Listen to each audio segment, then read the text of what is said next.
This is another case example of closed loop small bowel obstruction, and we're going to apply our systematic focus search pattern to this case as well.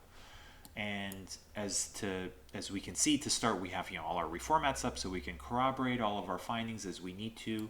We'll start with the axial, and as we scroll through, we see very distended stomach, and then already very distended loops of small bowel. I will quickly mention, I think at a glance you may think that this is like transverse colon, but if you actually trace the colon from the rectum back here, coming all around here, you don't want to just assume that that's colon. It's right there, and it's actually right here. The transverse colon is actually completely decompressed and pushed to the side. So this is all very distended, dilated small loops of bowel, fluid and air filled.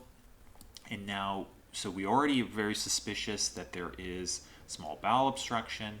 And as we go through here, what I would like for you to keep your eye on here is the mesentery right here. And as we look right there, I'm going to scroll up and down, we see this mesenteric swirling. This is not always present with a closed loop SBO, and it's not a requirement to make the diagnosis, but that swirling of mesenteric vessels, and even if you look here, the vessels cease to opacify as they go through the swirl. Very suspicious that you have some kind of internal hernia, which could be causing this type of closed loop.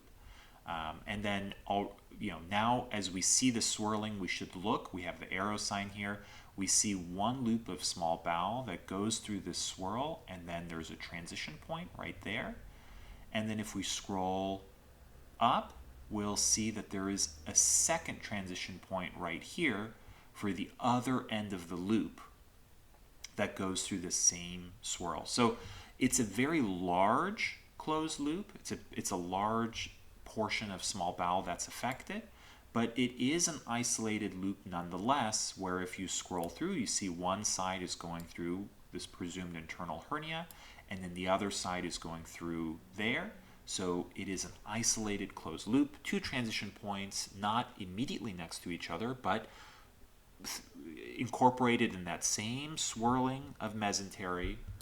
So very suspicious for a closed loop. And with this swirling mesentery, oftentimes it's more obvious on the coronal, but in this case I just wanted to show you it's really the axial. It's in this plane that you can see it, but it's always good to look on the coronal and see if you can get any additional information, and sometimes the sagittal as well too.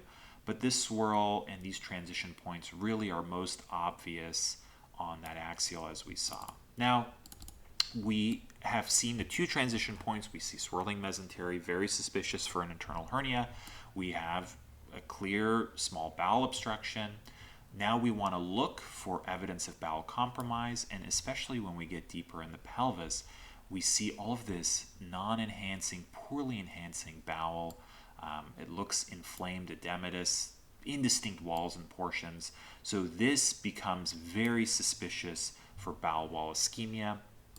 And if we look at the operative report for this case, after we followed it up, they went to the OR, they did have an internal hernia causing this closed loop, and there was a good amount of small bowel that was actually ischemic that needed to be resected, because not only was it ischemic, it was necrotic. So in the end, this turned out to be a confirmed case of closed loop, exactly as we presumed it was with these imaging findings.